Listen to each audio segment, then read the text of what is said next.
want to show you something fun to do, okay? If you want to terrify anybody at these booths, it's not hard. Because none of these people want to be in this booth. Right. You walk up and you just kind of look at the stuff on their table and be within arm's length to kind of get your, bearings, right? Yeah. They walk up to them, they come up and like, hey, how can I help you? La, la, la, la. Do not say a word. Make it awkward.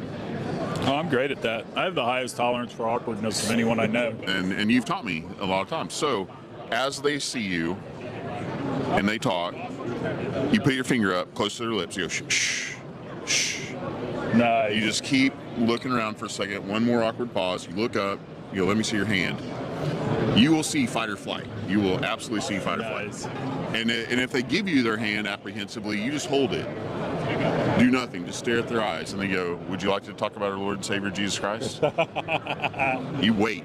That's awesome. Awesome. Okay, so after that, though, let John do it's the easy. digital Wildcatters commercial. I want it. Let's do just something We're stupid. doing it right now. We're being recorded? Oh, why would we not? Yeah. Oh, okay. I thought I was going to we're not practicing this. We've done this. Yeah, everybody else I give a practice round All right, to. dude. Do you know what is so freaking cool about this hoodie I'm in? It's got tigers, which I like, and I'm from Oklahoma, so we all like tigers. This hoodie is so cool because I smoked dope with Mike Tyson in this hoodie, and I have not laundered it since. You can kind of smell the dope, just a little bit. Do you see and my for eyes those of lighter? you who don't believe me, there it is, me and Iron Mike. So anyway, it was cool. He came to the YDC roast like 3 years ago. It was the roast of Brian Sheffield, and Mike Tyson shows up to make fun of Bob Sheffield. So he's telling Bob jokes, and he runs off stage, and he goes out to the car, and I'm like, that's kind of uncool. So I go out there, and I go, hey, Mike, we all want to hang out. Jeff Ross is emceeing this. Jeff wants to hang out a little bit. And Lou Savarese, who had boxed Tyson back in the day. He's like, I would not want to be in that position. I was like, Lou's, what's really funny is to find the Tyson Savarese fight online, which I do, and I text it to Lou all the time. He's like, he was doped up on cocaine. No, he was not, allegedly. Allegedly. But anyway, so I went out there. I go, hey, Lou's in there. Everybody wants to hang out. Come on back. And he goes, all right. But I got to hit my blunt first. And I'm like, dude, in. So I smoked dope with Mike. And then I was actually thinking it would be cool if I got arrested. You thought? I thought it would be cool. Anyway, it did not happen. But I smoked dope with Mike Tyson, and I have not dry cleaned it since. Yeah, and Mike Tyson also likes tigers, so you were in. And that's what he said. Ta-da, He liked it. all the things added up. He liked it. And now you have an Oklahoma guy who likes tigers, Tiger Kings, standing next to that shirt. And it was really cool. The world is small, everybody. It was really cool. So Scott Sheffield, pioneer, dad of Brian, was one of the roasters. And my favorite joke of his that night was, I tried to get my son into sports when he was young, only nepotism's not an Olympic event. Ooh! If this wasn't my mic, I would drop it for him. Yes. Burn. That's a good burn. Matt, thanks for having me on. Hey, no. Before you go, what's Collide, and why should anybody go to Let this? John do this. John, Fine. Come on, John. Do you have anything you want to promote? What do you got in the works? Me, it's all about me. So one of the coolest things is I went and saw Joe Piscopo in concert back in the late 80s, and he closed being dressed like David Lee Roth, and he sang the song. I've seen this. Yeah. I have seen this. He sang the song, I Wish I Could Be You So I Could Make Love to Me. I'm going to adapt that. If we have past generations that you don't know who David Lee Roth or Joe Piscopo is, I'm sad for you. You need to go back and hit up YouTube, but thank you for all of that. I needed that. Cheers, all right, brother. Good God seeing you. bless John, come talk about Claude. Always an honor. All righty. Talk about what? Collide. Talk about what? Collide. Love you, buddy. Make your choices. Get in here.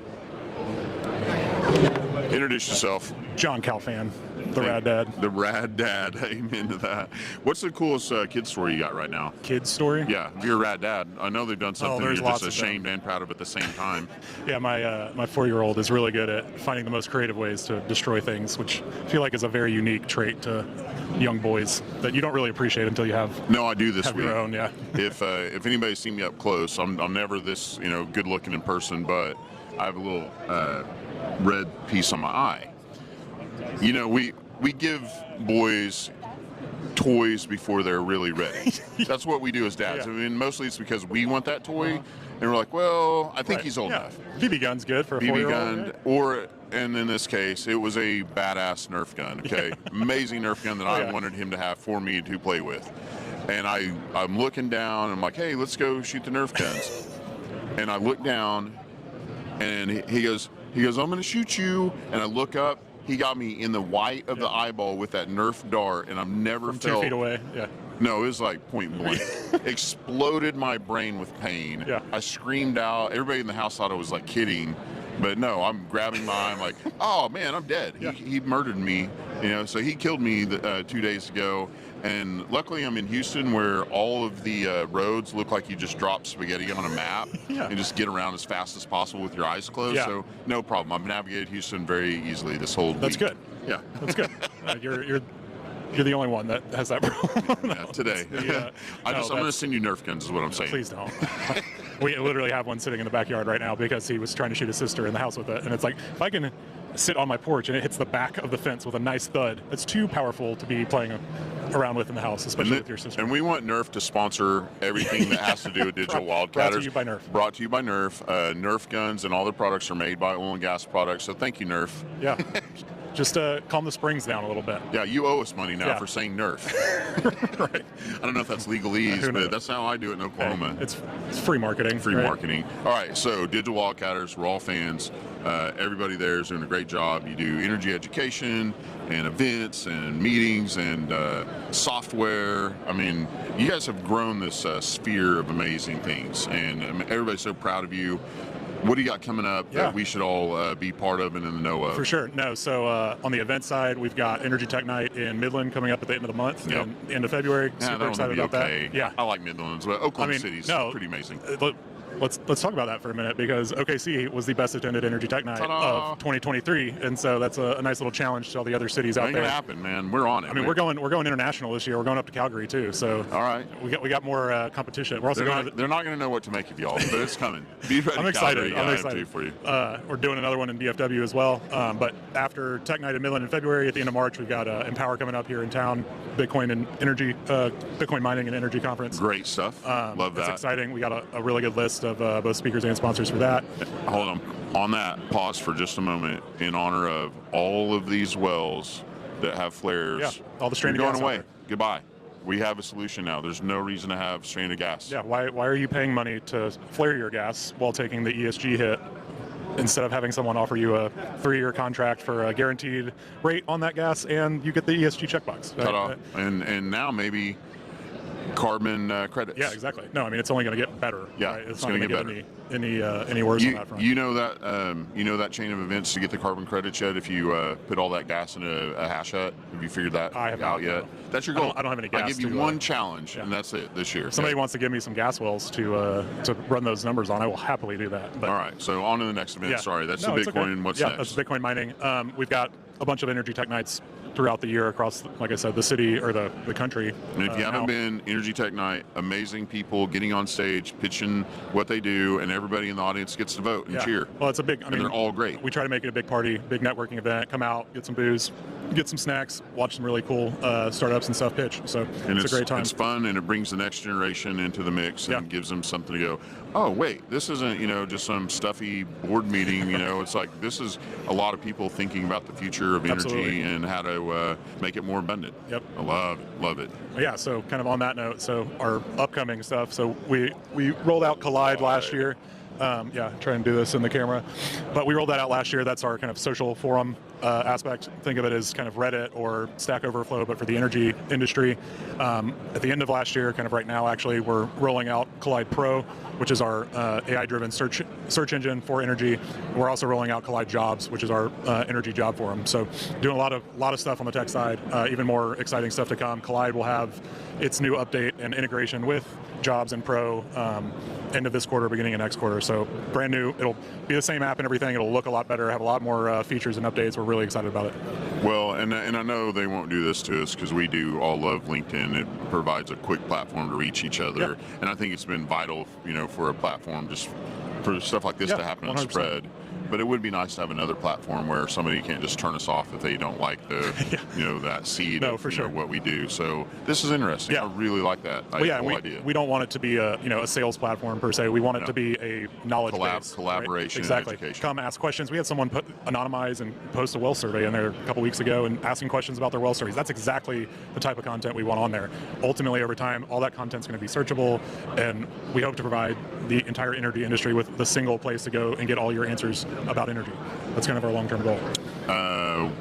How's everybody's talking about it now? Maybe some other acronyms in the boardroom is going away, so now it's been maybe replaced with AI. How have you guys seen that start integrating in what you're doing? Oh yeah, no, I mean Collide Pro is AI driven, so all of the content that we've produced, any of our content that we've ever produced, as well as a bunch of content from public sources off the internet, we load it in there. It's all discoverable, searchable, all the way from what the words that they're saying to the text that's on the screen. Everything is discoverable. So we actually use it internally. Once we started using it internally and realizing how valuable it was for us, we were like, oh, wait a minute, there might be a bigger audience here. And so you got to start teaching classes, man. I mean, really, it's amazing what you can do with it. And that's the thing. Why don't you guys in your building? You have a pretty cool space, have digital wildcatter classroom. We do have an actual workshop class area space that we just started, I think, end of last year, hosting the local Bitcoin meetups in. But we want the community to know that it's there and open for anybody else that wants to do some kind of meetup. Space. Can you buy a building like this and just take over the globe? I think that was their original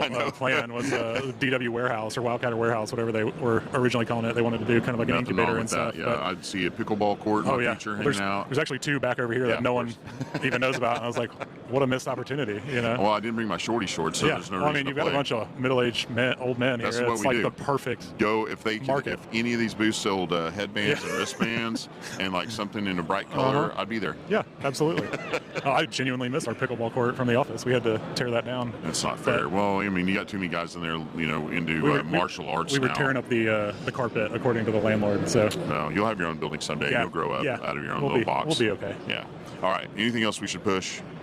Man, I think that's it. Like I said, the job board is actually offering free jobs for there's so many people right now the near future. Yeah, well, that's the crazy part. We just landed a couple of big companies to get their jobs on there, and there are hundreds and hundreds of jobs postings just in the energy space that are coming out all of the time. I was curious. Connect all these. You never know coming into the next year. On the services side, right? We're always asking our clients, hey, what's the budget looking like? What's activity looking like? All that stuff. You never really know, but job postings is normally a pretty good indicator of that. And I'm pleasantly surprised with how many job postings there are in the energy space. And so we want this to be a more focused, targeted, easier way for the energy community to find the right job instead of having to go, search in LinkedIn through oil and energy, which is the most ambiguous. That's how detailed you can get on LinkedIn for energy jobs. That's a pretty wide swath. Thank you, LinkedIn, for as far as you brought us, and this is just one more thing we're going to use. We're not trying to replace LinkedIn. We're just trying to have a different place for these technical conversations. They'll just come and buy you. That'll work too. If you guys are interested, we love to use OpenAI on all of our stuff. So there we go, man. Thank you for what you do. God bless y'all so much. I'm always a huge fan, and this is what we do: show you all how to network and enjoy the abundant energy that guys like this have given out to the world. Engineers, you too, man. Thanks for bringing engineers. That's what we need. I don't do any engineering these days, so that's fine. You can teach somebody else. All right. Any last words? That's it. Appreciate everybody. Thanks again.